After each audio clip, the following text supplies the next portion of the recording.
You know, we're gonna go sailing again, and I've been doing this for quite a long time now.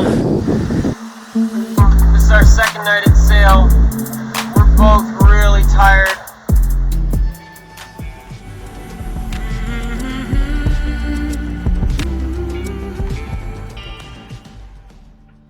It's now December of 2019. WildChild is stuck in Puerto Rico for a while we sort out some issues. The obvious next jump or step for WildChild is to go due east against the trade winds to try to reach St. Martin. The sudden and unexpected emotional breakdown of her crew leaves WildChild and her captain in a bad position. Logically, I know that Elena is not suited to this lifestyle. She needs to go home, see a doctor, and be medicated. But she begs me not to kick her off the boat. She begs me not to send her home. It seems to terrify her. She doesn't want to leave the boat. She doesn't want to leave me. She begs me to let her stay. Eventually, I relent. I was unable to find alternate crew on short notice, and there's no way for me to sail WildChild alone. So I'm stuck. I do need help. And the thing with bipolar is it just takes a few days for her pendulum to swing back the other way. Elena is calm again. She's peaceful and easy to get along with. So good Elena has returned. Together we walk to the airport to check out. Calabria itself is a lovely place to visit and a lovely stop for cruisers. I would highly recommend it.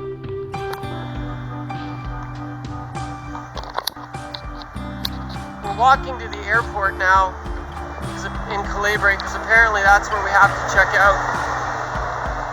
We had heard that you can check out at the ferry terminal, but that doesn't seem to be true. Sometimes the officers go to the ferry terminal when they're called, but their office is at the airport, so that's where we have to go.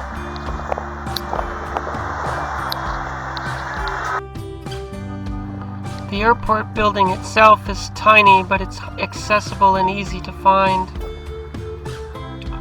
I have been checking in and out of countries for years now, and America's just a very weird and inconsistent place to deal with. They're heavily armed, highly officious, and your experience depends a lot on the mood of the officer you're dealing with because he has enormous discretion. The good news is the officer in Calabria was a very relaxed young man, very easy to get along with, and he just had to fill out a bunch of forms and paperwork for us. The good news is the people of Puerto Rico themselves are lovely. The officer's Puerto Rican. He's very chill. The checkout process goes fine. So off we go to provision one last time before we leave. Look at all the tarpon in the water beside the restaurant where we parked our dinghy. It looks like they get fed regularly and they know where the food is. Calabria really is an excellent stop, really one of the best places in Puerto Rico. It is everything that people say it is. Beautiful protected bay, lots of room to anchor, and they're pretty chill about letting you anchor. They're not uptight about it. Over there, there's a public dock where you can get access to shore, and that colorful green building, that's a restaurant called the Dinghy Dock. Free Wi-Fi, you can literally take your dinghy straight to the dock, right beside the table that you sit at to eat. The people are friendly, the prices. But enough playing tour guide. This is a sailing channel. Let's go sailing.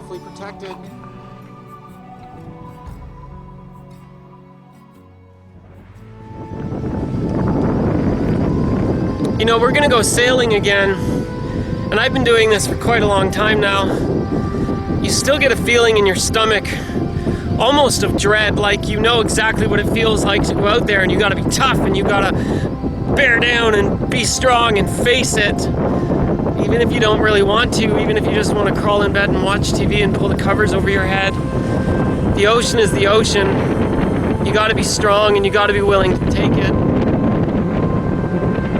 Ellen and I are gonna leave now to go sailing again, but the good news is it's the Caribbean, not the North Atlantic. Sailing around here is generally pretty easy.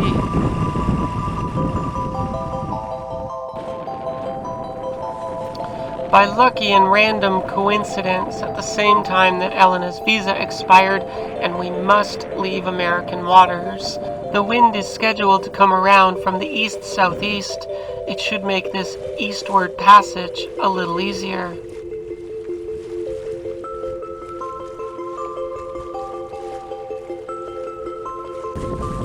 And if you've been following along, you know that Captain Lexi hates to motor.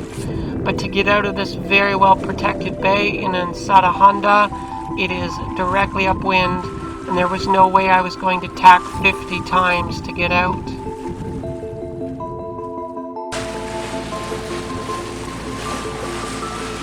When we get out, it seems that Mother Nature never reads the wind forecasts, and the winds are very light and very much from the south or south-southwest. Not as forecast, but we make the best of it. But I have to keep the engine on for a while. The light winds are far too squirrely to sail in.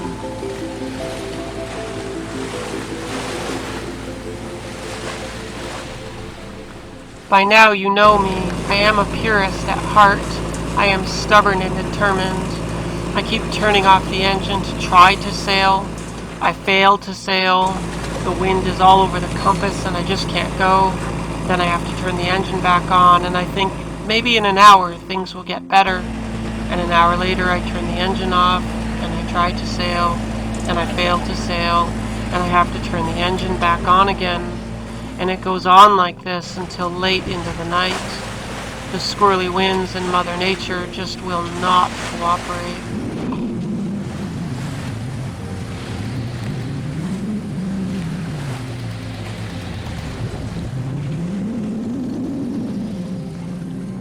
But to get to St. Martin, we have to go due east against the trade winds, so it's best to motor in light to no winds than to have to go pounding straight into trade winds.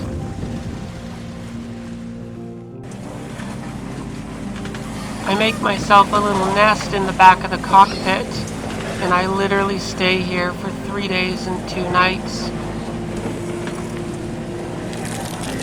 So I try to cheer myself up by eating candy and listening to podcasts back there. Elena still won't talk to me and is not keeping me company. Emotionally, I'm depressed, I'm down. Things are not going well with Elena. She's tolerable but quiet. The ocean is being squirrely and uncooperative. And nothing in my life ever seems to go according to plan.